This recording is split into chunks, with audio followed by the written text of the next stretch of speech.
Hello दोस्तों, स्वागत है आप सभी का आरबीएस कैंपस के इस ऑनलाइन प्लेटफॉर्म पे। मैं हूं ब्रजेश यादव और दोस्तों आज हम डिस्कस करने वाले हैं बल के कुछ बेहतरीन कॉन्सेप्ट के बारे में, फोर्स के कुछ बेस्ट कॉन्सेप्ट के बारे में दोस्तों आज हम डील करने वाले हैं।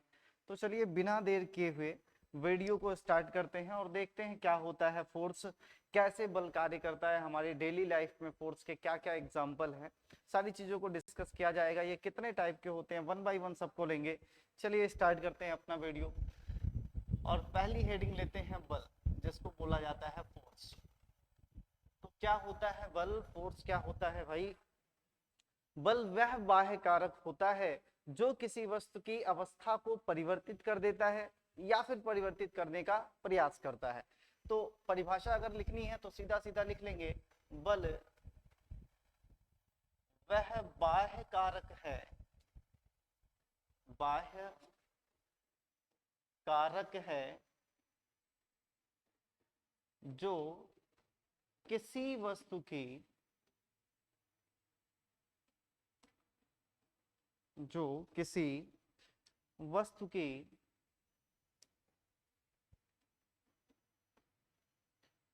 वस्तु की अवस्था को परिवर्तित करता है, अवस्था को परिवर्तित करता है,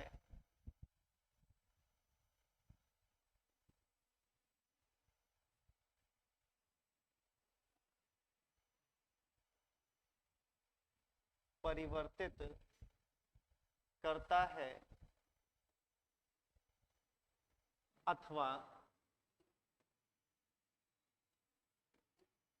करने का प्रयास करता है।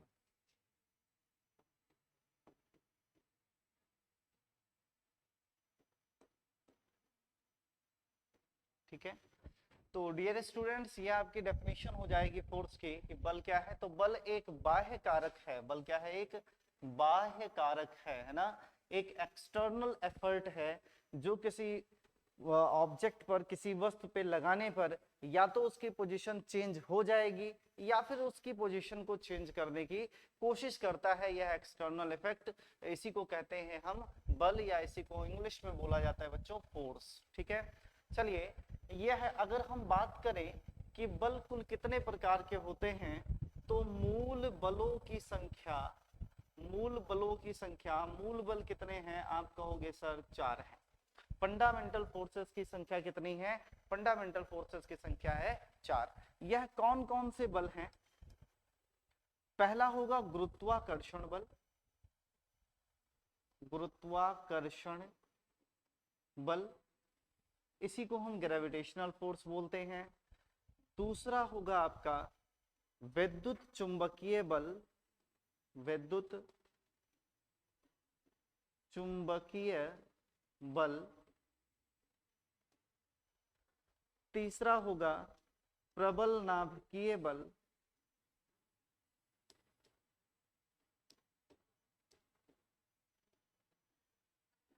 स्ट्रॉन्ग न्यूक्लियर फोर्स कहा जाता है इसे। और चौथा और लास्ट फंडामेंटल फोर्स होगा वीक न्यूक्लियर फोर्स, जिसको हम कहते हैं दुर्बल नाभिकीय बल, दुर्बल नाभिकीय बल। तो डियर स्टूडेंट कितने टाइप के फंडामेंटल फोर्सेस होंगे? आप कहोगे सर 4, कौन कौन से होते हैं? तो पहला हो गया गुरुत्वाकर्षण, दूसरा हो गया विद्युत चुंबकीय बल, तीसरा हो गया प्रबल नाभिकीय बल और चौथा हो गया दुर्बल नाभिकीय बल। अब आपके एग्जाम में जो क्वेश्चन आता है वो क्वेश्चन किस तरीके का पूछा जाएगा, ध्यान से देखिएगा। क्वेश्चन आपका कैसे पूछा जाएगा समझिएगा। आपसे एग्जाम में पहला क्वेश्चन पूछा जा सकता है, पहला क्वेश्चन कि बताइए सबसे दुर्बल बल कौन सा है? सबसे दुर्बल बल कौन सा है? सबसे दुर्बल बल आपसे पूछा जाएगा। कौन सा ऐसा फंडामेंटल फोर्स है जो सबसे दुर्बल है, सबसे कमजोर है? तो आप बताएंगे कि सर यह गुरुत्वाकर्षण बल है। क्या है? गुरुत्वाकर्षण बल। ठीक, तो प्रकृति में पाया जाने वाला सबसे दुर्बल बल कौन सा हुआ? आप कहोगे सर गुरुत्वाकर्षण होगा। क्या होगा, गुरुत्वाकर्षण बल होगा, ग्रेविटेशनल फोर्स होगा, गुरुत्वाकर्षण बल होगा। ठीक, अगर आपसे पूछे कि बताइए ब्रह्मांड में सर्वाधिक स्ट्रॉन्ग फोर्स कौन सा लगता है, पूरे ही ब्रह्मांड की अगर बात की जाए, पूरे यूनिवर्स में फंडामेंटल फोर्सेस में सबसे ज्यादा स्ट्रॉन्ग फोर्स कौन सा है, तो सबसे ज्यादा स्ट्रॉन्ग फोर्स हो जाएगा आपका प्रबल नाभिकीय बल, स्ट्रॉन्ग न्यूक्लियर फोर्स। तो इस क्वेश्चन से क्या बन सकता है क्वेश्चन आपका, देखिएगा सबसे प्रबल बल, सबसे प्रबल बल है ना, सबसे स्ट्रॉन्ग फोर्स कौन सा होगा, तो सबसे प्रबल बल कौन सा हो जाएगा, आप कहोगे सर प्रबल नाभिकीय बल, प्रबल नाभिकीय बल, इसी को हम बोलते हैं स्ट्रॉन्ग न्यूक्लियर फोर्स बोलते हैं। ठीक है, इस तरीके से दो क्वेश्चन आपके बिल्कुल क्लियर कट बात है कि सबसे स्ट्रॉन्ग फोर्स कौन सा होगा बताइए, प्रबल नाभिकीय बल, सबसे वीक कौन सा है, तो आप कहोगे सर गुरुत्वाकर्षण बल है। ठीक है, इस तरीके से दो क्वेश्चन तो यहां से बन गए, और क्या क्वेश्चन बनेगा, और क्या क्वेश्चन बन सकता है यहां से, तो देखिएगा यहां से एक और क्वेश्चन बनेगा, आपसे पूछा जा सकता है कि बताइए सबसे ज्यादा रेंज किसकी होती है, मैक्सिमम रेंज किसकी होती है ना, मैक्सिमम रेंज किसकी होगी, मतलब अधिकतम परास, किसका परास अधिकतम होगा, रेंज किसकी मैक्सिमम होगी, तो इसमें सर्वाधिक परास वाला जो बल होगा, सबसे ज्यादा जो रेंज वाला फोर्स होगा, यह गुरुत्वाकर्षण बल होगा। तो इसका राइट आंसर हो जाएगा गुरुत्वाकर्षण बल, गुरुत्वाकर्षण बल। ठीक है, सबसे ज्यादा रेंज किसकी है, सबसे ज्यादा लॉन्ग रेंज वाला फोर्स कौन सा है, गुरुत्वाकर्षण बल। ठीक है, अगर आपसे पूछा जाए सबसे शॉर्ट रेंज का फोर्स कौन सा है, तो आप कहोगे सर यह प्रबल नाभिकीय बल है। कौन सा है, प्रबल नाभिकीय बल। तो सबसे शॉर्ट रेंज का फोर्स कौन सा हुआ, प्रबल नाभिकीय बल। सबसे लॉन्ग रेंज का फोर्स कौन सा है, गुरुत्वाकर्षण बल है। सबसे दुर्बल बल कौन सा है, वीक फोर्स कौन सा है, तो आप कहोगे सर गुरुत्वाकर्षण बल है। सबसे प्रबल बल कौन सा है, तो आप कहोगे सर कि इसमें प्रबल नाभिकीय बल है। ठीक है, हाँ, तो आइए इनके बारे में थोड़ी सी और चर्चा करते हैं। फटाफट पहले आप लोग स्क्रीनशॉट लीजिए इसका, फिर चलते हैं आगे, थोड़ी और चर्चा करेंगे इन बलों के बारे में। चलिए, हाँ देखिए,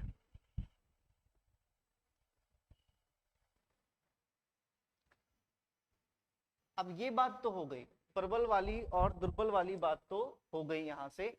अब देखिए हम कुछ और चर्चा करेंगे इन फोर्स के बारे में, जो कि मोस्ट इंपॉर्टेंट है। यह वीडियो सभी कॉम्पिटिटिव एग्जाम के लिए बहुत ही ज्यादा इंपॉर्टेंट है, चाहे वो सिविल के एस्पिरेंट्स हो या फिर ऑल वनडे एग्जाम की तैयारी करने वाले स्टूडेंट हो, सबके लिए बहुत ही इंपॉर्टेंट होने वाली है।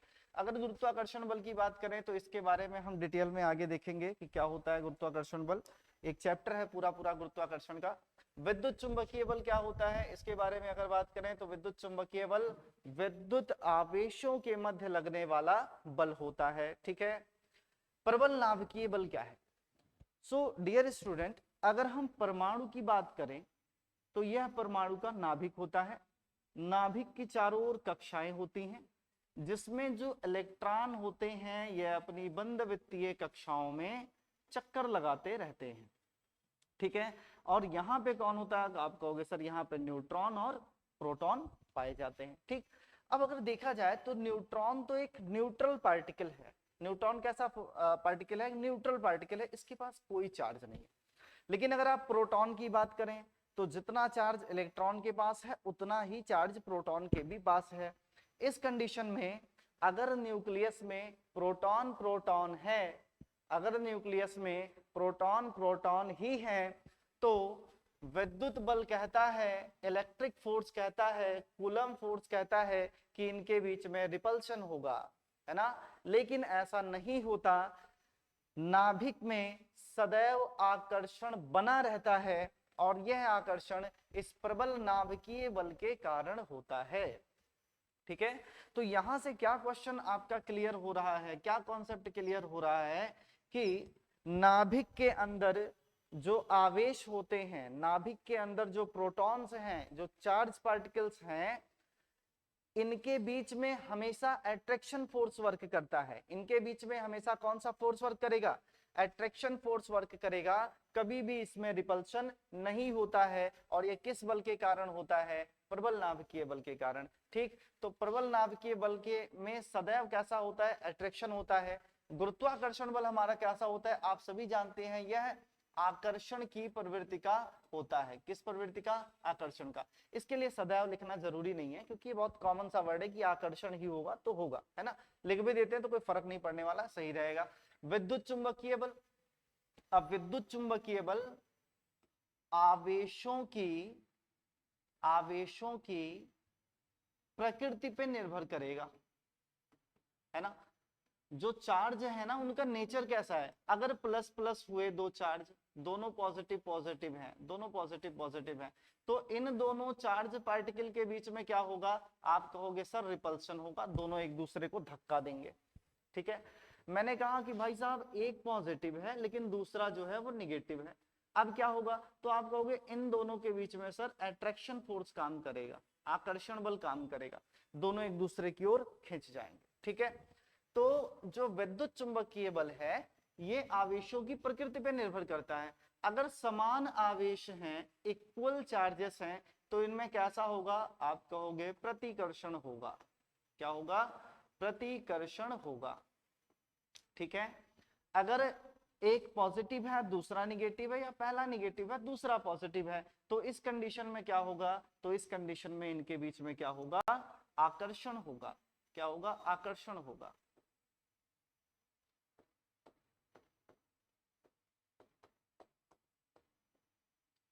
ठीक, समझ में आ गई बात? हाँ, तो बताइए जो हमारा गुरुत्वाकर्षण बल है यह किस प्रकार का बल है? तो आप कहोगे आकर्षण की प्रकृति में काम करने वाला बल है। विद्युत चुंबकीय बल कैसा बल है? तो यह प्रतिकर्षण और आकर्षण दोनों की प्रकृति में काम करता है। प्रबल नाभिकीय बल की अगर बात करें तो यह कैसा होता है? यह सदैव सदैव ऑलवेज किसी भी कंडीशन में इसमें निगेटिव पॉजिटिव का कोई लफड़ा नहीं होगा। तो आप कहोगे यह सदैव आकर्षण की प्रकृति का होता है। कैसा होगा बताइए? सदैव आकर्षण की प्रकृति का होगा। और दुर्बल नाभिकीय बल की बात करें तो दुर्बल नाभिकीय बल यह भी आकर्षण और प्रतिकर्षण दोनों की प्रकृति को रखता है। ठीक है ना। हाँ, दुर्बल नाभिकीय बल प्रोड्यूस कब होता है? तो जब किसी नाभिक से, याद रखिए, जब किसी नाभिक से बीटा कण निकलता है, जब किसी नाभिक से कौन सा कण निकलेगा? बीटा कण निकलता है, तो उस समय जो बल उत्पन्न होता है उसको कहते हैं दुर्बल नाभिकीय बल। ठीक, तो यहाँ पर ये रिपल्सन की प्रवृत्ति का होता है। ठीक है ना। हाँ, तो मुझे लगता है कि आपको यह चारों चीजें अच्छे से समझ में आ गई होंगी, चीजें क्लियर हो गई होंगी। एक बार फिर से स्क्रीनशॉट ले लीजिए फटाफट, फिर इसी पे मुझे कुछ और चीजें एक्सप्लेन करनी है। फटाफट स्क्रीनशॉट लीजिए, आगे बढ़ते हैं। चलिए चलते हैं, इसमें थोड़ा सा और डिस्कस करेंगे।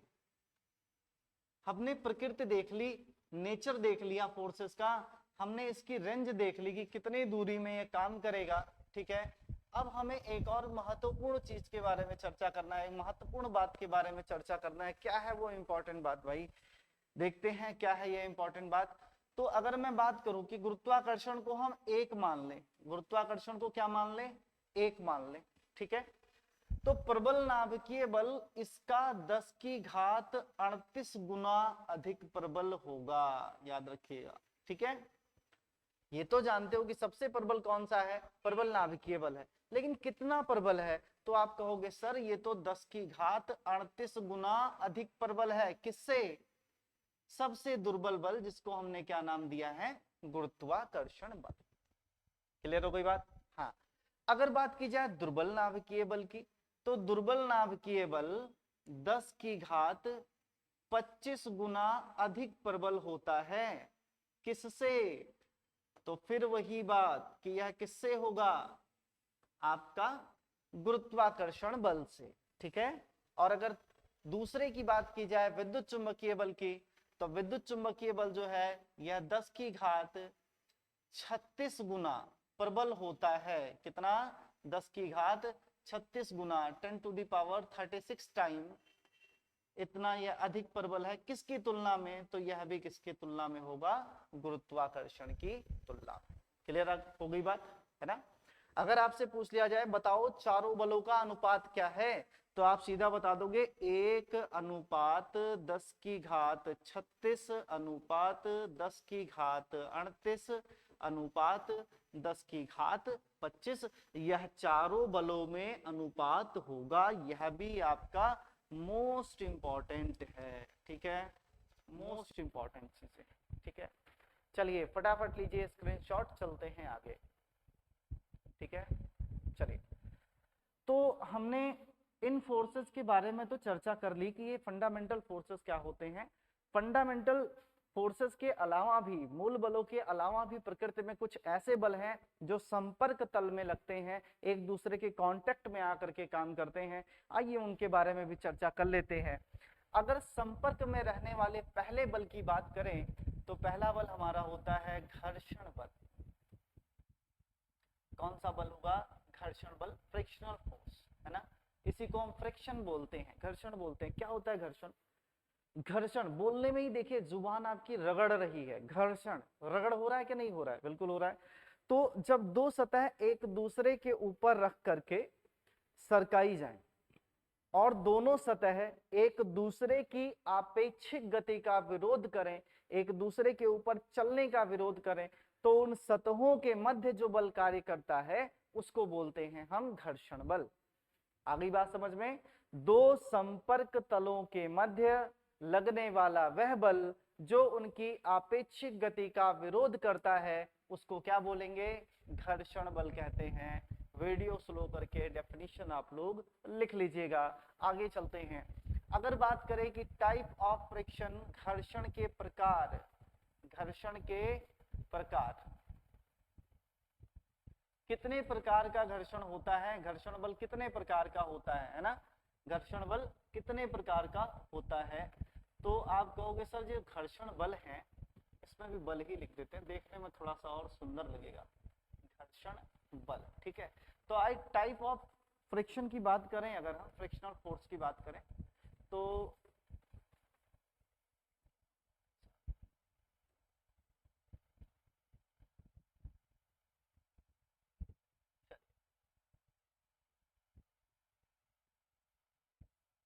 तो अगर हम घर्षण बल की बात करते हैं कि घर्षण बल कितने प्रकार का होता है ना, तो घर्षण बल जो होता है ये मुख्यतः दो प्रकार का होता है। एक होगा स्थैतिक और दूसरा होगा गतिक। स्थैतिक घर्षण बल या इसी को स्टैटिक फ्रिक्शनल फोर्स बोला जाता है। क्या बोला जाएगा, स्टैटिक फ्रिक्शनल फोर्स, ठीक।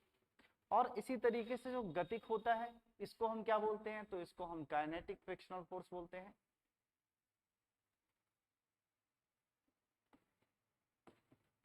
काइनेटिक फ्रिक्शनल फोर्स, ठीक। अब देखिएगा स्थैतिक घर्षण बल क्या होता है और गतिक घर्षण बल क्या होता है, इन दोनों के बारे में देख लेते हैं।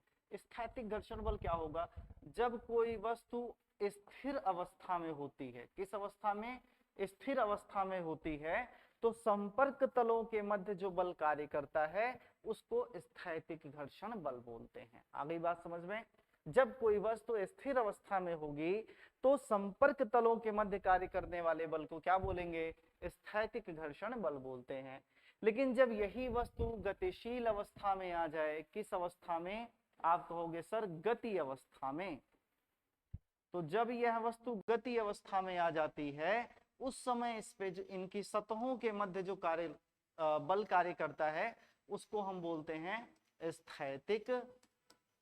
गतिक घर्षण बल।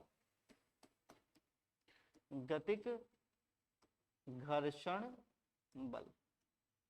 डियर स्टूडेंट बात समझ में आ गई, क्लियर है। हाँ, तो अगर कोई वस्तु गति अवस्था में है तो संपर्क तल, मतलब जिस तल से उसने धरती के साथ, रोड के साथ, जमीन के साथ संपर्क कर रखा है उन दोनों तलों के मध्य जो बल लग रहा है वो कौन सा होगा, गतिक घर्षण बल।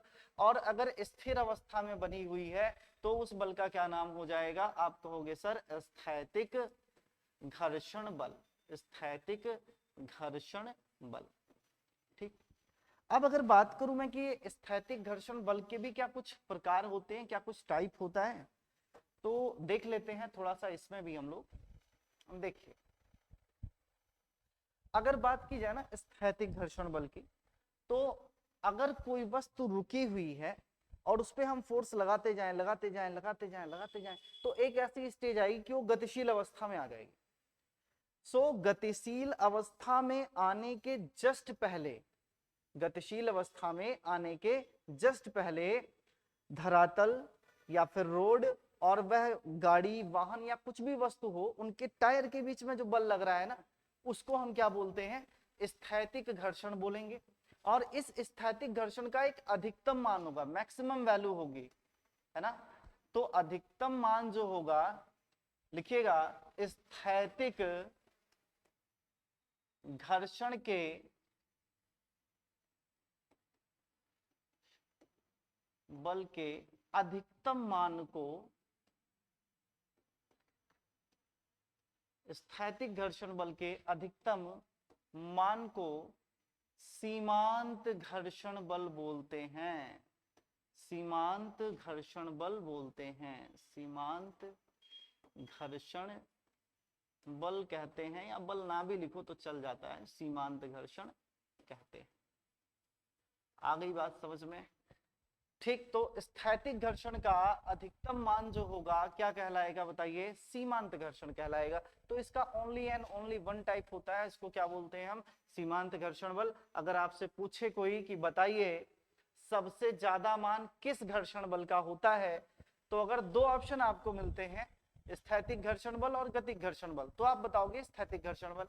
लेकिन अगर आपको ऐसा कोई विकल्प मिलता है कि जिसमें सीमांत घर्षण भी दिया गया है, तो आपको लिखना है सीमांत घर्षण बल का मान सर्वाधिक होता है, सीमांत घर्षण बल का मान सर्वाधिक होता है। क्लियर है डियर स्टूडेंट्स, सीमांत घर्षण बल का मान क्या होगा, सर्वाधिक होगा। सबसे ज्यादा वैल्यू अगर किसी फ्रिक्शनल फोर्स की होती है तो वो किसकी होती है, सीमांत घर्षण बल की होती है। नोट कर लीजिएगा, छाप लीजिएगा इसको, ये बहुत ही इंपॉर्टेंट है। चलिए थोड़ी और चर्चा करते हैं गतिज घर्षण बल के बारे में। तो देखिएगा, अगर देखें कि गतिक घर्षण बल क्या होता है, काइनेटिक तो मैंने आपको बताया, अगर कोई वस्तु गतिशील अवस्था में है तो उसमें जो बल कार्य करेगा गतिक। अब कोई वस्तु अगर गति कर रही है तो कितने तरीके से कर सकती है। किसी भी वस्तु को आपको एक जगह से दूसरी जगह तक ले जाना है, आप कितने टाइप से ले जा सकते हो। पहला टाइप आपका बन सकता है कि आप उसको लुढ़काते हुए लेकर चले जाइए। दूसरा टाइप आपका बन सकता है कि उसको आप बांध लीजिए किसी ठोस आधार से और खींचते हुए लेकर जाइए, सरकाते हुए लेकर जाइए, है ना। तो इस तरीके से अगर किसी वस्तु को आप लुढ़काते हुए ले जा रहे हैं तो संपर्क तल और वस्तु, जैसे ये मान लीजिए यह रोड है, यह रोड है और आप इस पे कोई पहिया है, इस पे ऐसे फोर्स लगाते हुए लेकर जा रहे हो आप। कोई व्यक्ति है यहाँ पर और यह व्यक्ति इस पर फोर्स लगाते हुए, धक्का लगाते हुए, है ना, इसको लुढ़काते हुए लेकर जा रहा है। गोल है तो इसको कैसे लेकर जा रहा है, लुढ़काते हुए लेकर जा रहा है, है ना। तो अब यहाँ पर इस सतह के मध्य जो बल कार्य कर रहा है, कौन सा घर्षण बल होगा बताइए। तो आप कहोगे सर यह होगा लौटनी घर्षण बल, लौटनी घर्षण बल। क्लियर हो गया, कौन सा फोर्स इसके बीच में लग रहा है, तो कहोगे लौटनी घर्षण बल, ठीक है। और अगर कोई व्यक्ति किसी पड़े हुए लकड़ी के टुकड़े को बांध लेता है और बांधने के बाद तेजी से इसको खींचते हुए लेकर आ रहा है, तेजी से क्या कर रहा है, खींच रहा है ना, और खींचते हुए इस साइड में लेकर आ रहा है।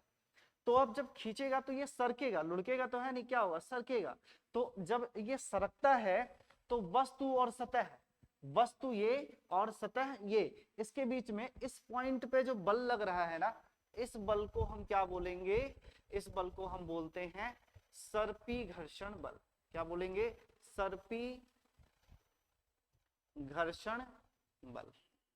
ठीक, तो बताइएगा स्थैतिक घर्षण बल कितने टाइप का होगा, तो आप कहोगे सर सिर्फ एक है, वो क्या है, सीमांत घर्षण बल, और इसका मान सबसे ज्यादा होता है। मैं आपसे पूछूं गतिक घर्षण बल कितने होंगे, आप कहोगे सर दो है, एक लौटनी है और दूसरा कौन सा है, सर्पी है। अब बताइए किसी वस्तु को लुढ़काना आसान है या किसी को सरकाना आसान है, तो आप कहोगे नहीं सर ये लुढ़काना ज्यादा सही है, लुढ़का देते हैं तो काम हो जाता है, लुढ़काना ज्यादा सही है, टपका डालो, है ना, मतलब लुढ़का डालो, लुढ़काना ज्यादा आसान। उस कंडीशन में मतलब सबसे कम फ्रिक्शन कहाँ लग रहा है, लुढ़काने में लग रहा है, इसका मतलब लौटनी घर्षण बल का मान सबसे कम होता है। याद रखिएगा, अगर कोई फ्रिक्शनल फोर्स है जिसका मान सबसे कम होता है तो कौन सा है, लौटनी घर्षण बल है। कौन सा होगा, लौटनी घर्षण बल होगा। अब मैं एक क्वेश्चन फॉर्मेट की ओर चलता हूं। अगर मैं चार बल लिखूं, मैंने लिखा लौटनी घर्षण बल, लौटनी घर्षण, ठीक है, दूसरा मैंने लिख दिया सर्पी घर्षण, और तीसरा मैंने लिखा सीमांत घर्षण। क्या, सीमांत घर्षण। और मैं आपसे पूछूं कि बताइए इनके बीच में क्या रिलेशन है, इन तीनों के बीच में क्या संबंध हो सकता है, तो आप कहोगे सर कि सीमांत घर्षण सबसे बड़ा है ना, तो ये सीधा हो जाएगा, बिल्कुल सीधा सीधा कि सीमांत घर्षण का मान सबसे ज्यादा है, आपने ग्रेटर देन का सिंबल बना दिया। ठीक, फिर हम कहेंगे चलो ठीक है मान ली आपकी बात। फिर मैं पूछूं लौटनी और सर्पी में किसका मान ज्यादा होता है, तो सर्पी का मान लौटनी से अधिक है। अब जरा इस फॉर्मेट को देखिए, सबसे अधिक घर्षण बल कौन सा बना रहा है, सीमांत घर्षण, और सबसे कम कौन सा हो रहा है, तो क्या कहोगे, लौटनी। आ गई बात समझ में, क्लियर है। तो जितने भी क्वेश्चन आते हैं मैंने सारे क्वेश्चन इसमें आपको एक पॉइंट के तौर पे बता दिए हैं कि जितने भी घर्षण से क्वेश्चन बन सकते हैं, ठीक है, वहां से आप चीजों को देखिए, कायदे से पढ़िए, इनको अच्छे से समझ में आ जाएगा। और बल्कि कुछ और बेहतरीन कॉन्सेप्ट हैं जो कि मैं अगली वीडियो में आपके साथ डिस्कस करूंगा। सो आज की वीडियो बस यहीं तक। और दोस्तों कमेंट करके बिल्कुल बताएं कि आपको वीडियो एक कैसी लगती है, और हमारी आरवीएस कैंपस की जो टीम है आपके साथ बेहतर तरीके से जुड़ी हुई है, और कुछ ही दिनों में जीएस की क्लासेस भी स्टार्ट करने वाले हैं हम लोग। सो आप लोग हमारे चैनल से बने रहें और अपना यह स्नेह इसी तरीके से बनाए रहें। फिर मिलते हैं अगली वीडियो में, तब तक आप सभी स्वस्थ व्यस्त और मस्त रहें। जय हिंद।